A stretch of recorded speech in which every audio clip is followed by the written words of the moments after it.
ভর সন্ধ্যায় নদিয়ার চাকদায় স্বর্ণ ঋণদানকারী সংস্থায় লুট। বাসস্ট্যান্ডের কাছে স্বর্ণ ঋণদানকারী সংস্থায় দুষ্কৃতী হানা। আগ্নেয়াস্ত্র দিয়ে ভল্ট খুলিয়ে গয়না টাকা লুটের অভিযোগ।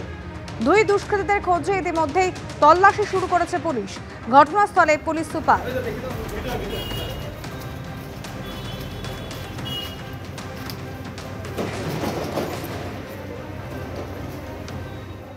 संध्यावाला 6:30 नागाद दो लोग जन मुखे एकदम कॉपर ढके ভিতরে ঢুকলো আর আর্মস দেখিয়ে এখানে স্টাফকে ভেবে দেখিয়ে ভল্ট থেকে অনেক জিনিসগুলো নিয়ে গেছে।